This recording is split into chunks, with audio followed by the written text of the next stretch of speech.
All right, we're live. So in this lecture, I'm going to talk about time delays and using a Laplace transform with time delays.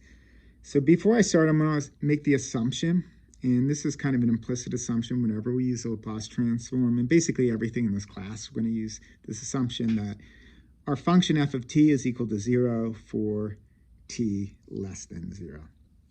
So what do I mean by time delay? So imagine I have some function, right? And again, this function is equal to 0 for t less than 0. So what I really mean is that there's a 0 there. And what I want to do is delay that function by alpha time units. And really what I mean by a delay is that I'm just shifting that function by alpha time units so that we just move that function to the right. So rather than starting at time equals 0 over here, we're going to start time equals alpha, and it's going to shoot up. And again, it's 0, just kind of coming over here. Forgot the black line. So we're just translating that function to the right by alpha time units. We can write that mathematically. We can say our function f of t, which I'll call here, and then this function, this delayed function, for lack of better terminology, I'm just going to put f hat of t. I should probably do like f hat of t with an alpha. But we can represent that mathematically as we're saying that that function is equal to 0 for t less than alpha. So that's the 0, right? We've just shifted that function to the right. And then it's f of t minus alpha for t bigger than alpha, right? So at alpha, here, this function is equivalent to this function at time equals 0. And then if we did alpha plus 1 here, this is the equivalent of the function at value equal to 1. And so that's basically what a time delay is. And it's important, as we'll explain later, when we get to control and dynamics, delays can account for transport delays. So I turn on, open a valve, it might take a minute or two before the liquid has time to reach whatever sensor. Or probably the best example is if you're in a shower, you turn on the hot water, right? It doesn't immediately become hot. Often, it takes a little bit of time as the hot water moves from your hot water heater to your shower head. The way you would model that, again, is one way to model it, at least, is using kind of this delay.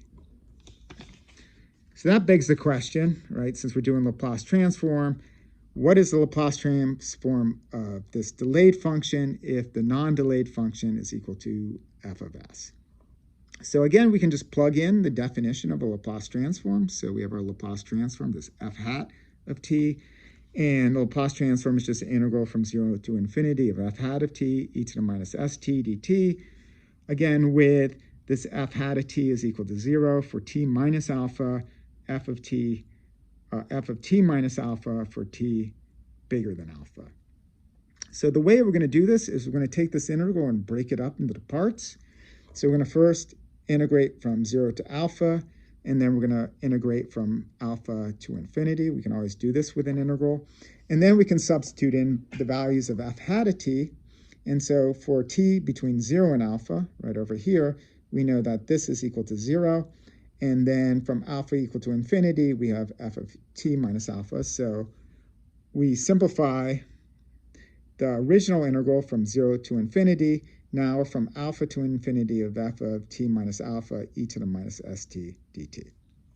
So how do we calculate this derivative, or this integral? All right, so first thing I'm going to do is I'm going to write this a little bit differently. So when we think of integrating from alpha to infinity, what we're really saying is we're integrating from t is equal to alpha, t is equal to infinity. And the key thing what we have to do to solve this integral is we've got to get rid of this t minus alpha part. And so the simplest thing is we define a new variable, t prime, which is t minus alpha. So then this will just become simply f of t prime. Rearranging this, we can say that t is simply equal to t plus alpha. That's just kind of the same equation. And we can also take the derivative of this equation. So dt, right, we take the derivative, is equal to dt prime. And the alpha goes to 0, or d alpha is 0, because alpha is equal to a constant.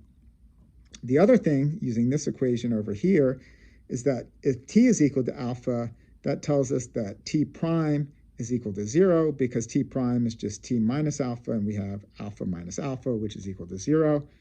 And likewise, if t is equal to infinity, then t prime is also equal to infinity, because infinity minus alpha, or infinity minus any finite number, is equal to 0. So we start with our original integral, right, in terms of t, right, from alpha to infinity. And then we're going to rewrite it in terms of t prime, right? So again, t prime is just t minus alpha. So if we do this in terms of t prime, we're going to integrate from 0 to infinity. F of t minus alpha becomes f of t prime.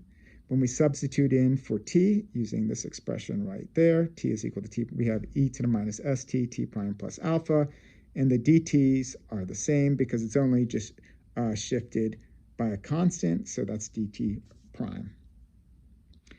We can split the exponential, right? So we're just going to write this as e to the minus st prime and e to the minus s alpha dt prime.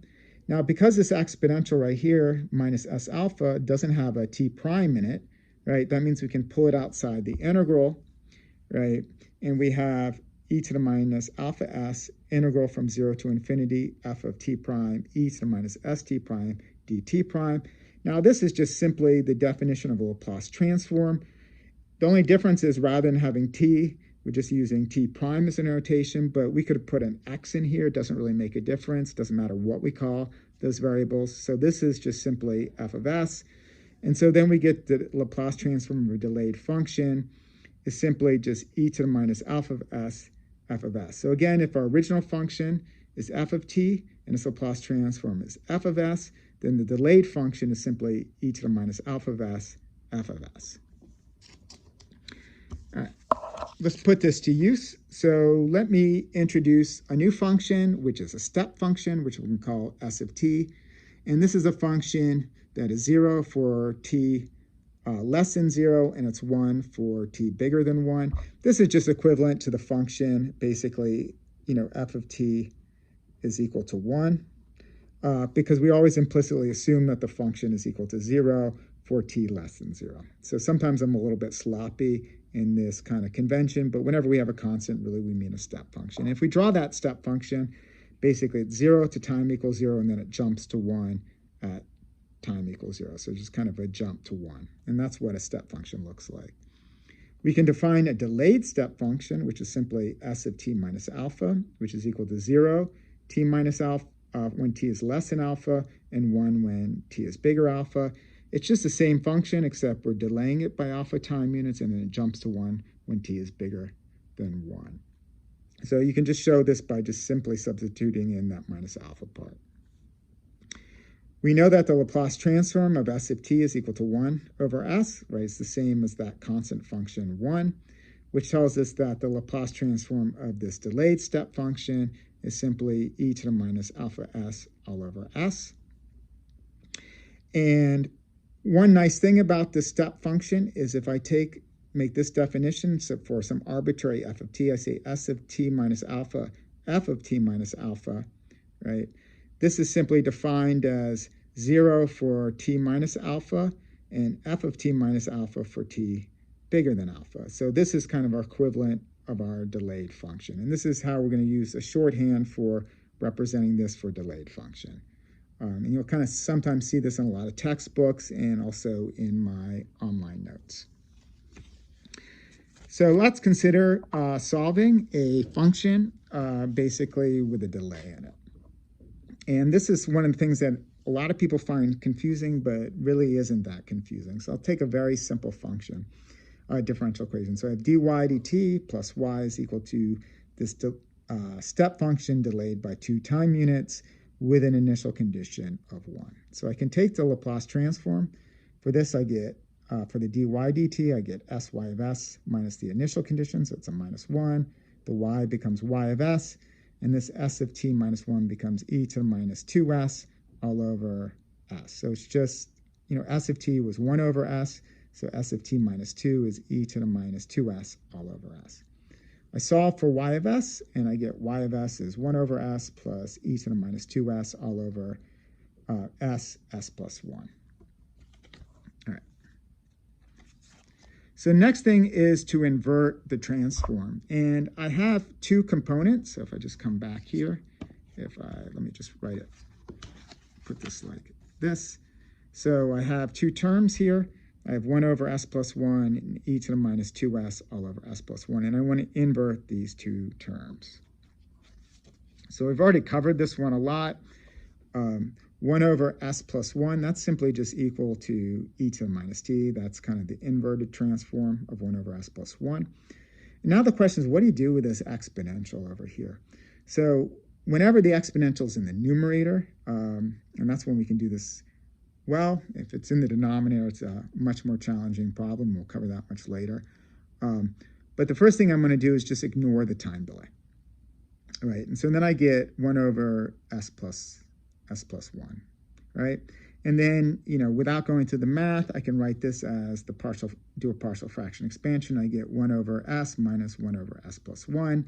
The 1 over s becomes 1, or s of t, and the 1 over s plus 1 becomes e to the minus 2t. And that is basically a function that looks like this. So it's kind of a curve, this exponential curve going up, and it has an asymptote at 1.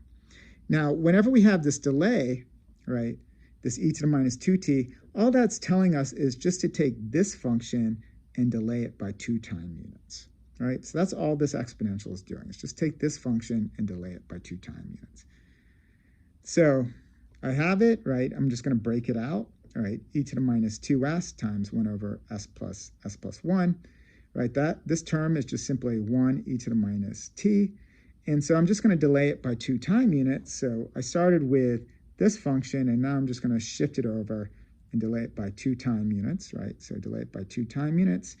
And then if I write this out, basically what it's saying is that it's equal to 0 for t less than 2, and 1 e to the minus t minus 2. So where that t is, I'm going to put in t minus 2. So that's my t minus 2.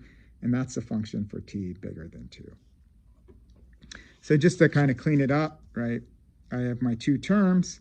I have 1 over s plus 1, that becomes e to the minus t. And then I have this delayed one, right? I start with the 1 over s plus 1, right? That's the 1 e to the minus t. And then I'm just delaying it by 2 time units. And so that term just becomes 0 for t less than 2, and 1 minus e to the minus t minus 2, right, for t bigger than 2. Or in shorthand notation using the step function, I have s of t minus 2, 1 e to the minus t minus 2. So both these two representations are identical. I personally like this one. It's a little bit more complex. I don't like using these stacked relationships, but some of you might like using the stacked relationships a little bit better. And then I can put it all together, add the 2 terms. So I have this expression, e to the minus t, plus this s thing right here, or I could represent it as e to the minus t plus, this term with a stacked relationship. All right, let's do a slightly more complicated function. So let's imagine we have this function, which is 1 for t less than 2 and 0 for t bigger than 2.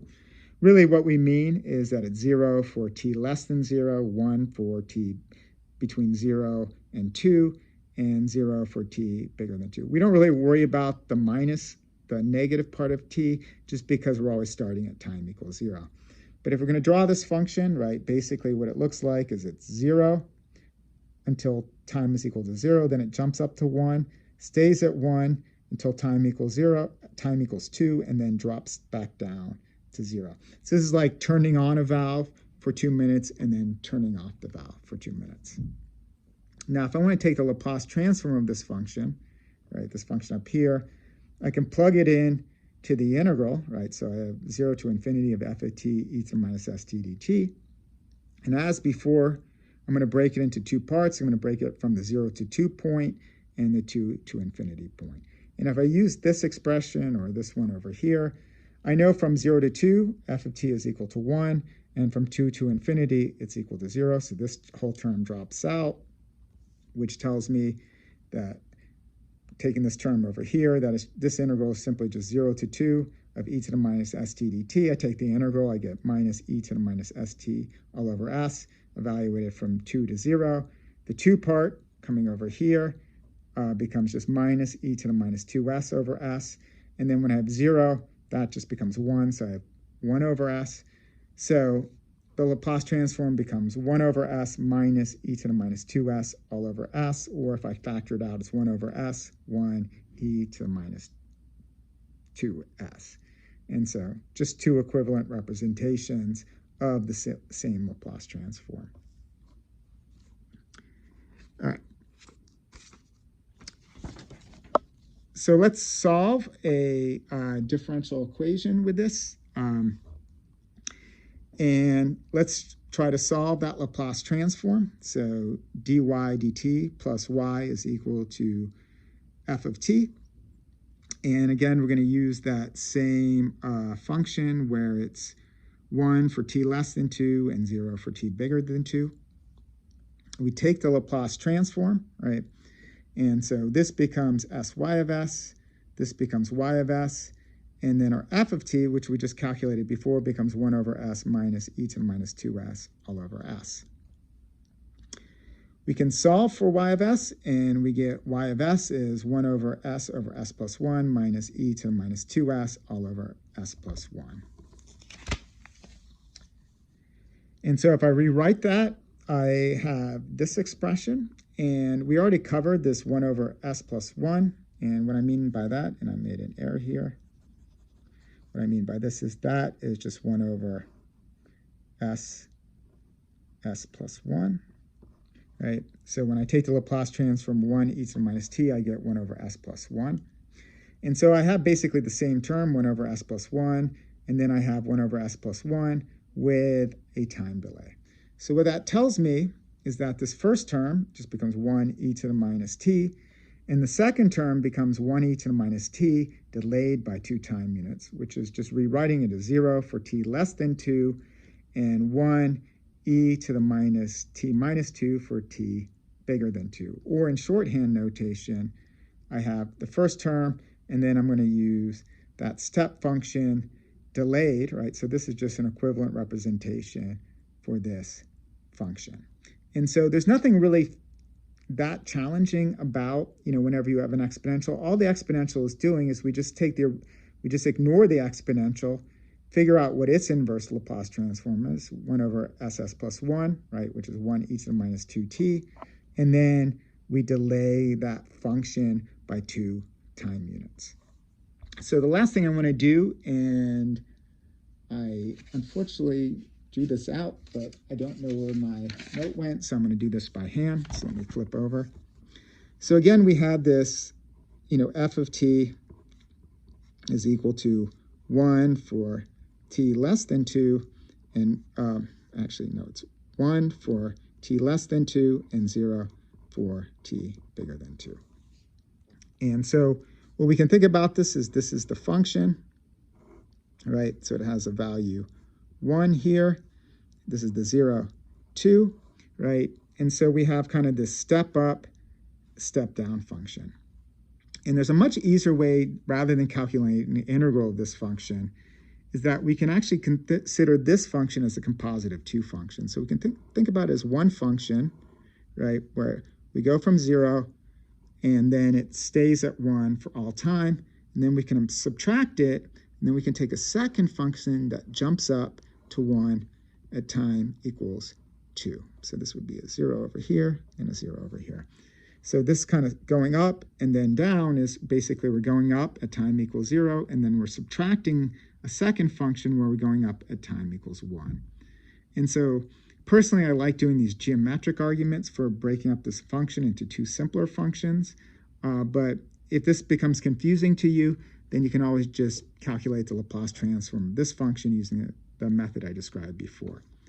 So this function is simply s of t, right? It's a step function where we jump up at time equals 0. And here's another step function where we jump up at time equals 2. So that's just s of t minus 2. And so if I come over here, I know that the Laplace transform of s of t is just simply equal to 1 over s. And the Laplace transform of s of t minus 2, right? That's simply equal to e to the minus 2s all over s. And putting that all together, I find that the Laplace transform of that original function, f of t, is equal to 1 over s minus e to the minus 2s all over s. And so that's just another way to kind of calculate the Laplace transform of this function. So you can calculate the integral using the definition of a Laplace transform, or we can try using these geometric arguments using kind of our relationships for step functions, right? For a normal step function and time-delayed step function. With that, I'll stop. Again, if you have questions, put them in the comments or send me email. Sorry about the messy last piece of paper. I thought I had it in the stack, but it disappeared.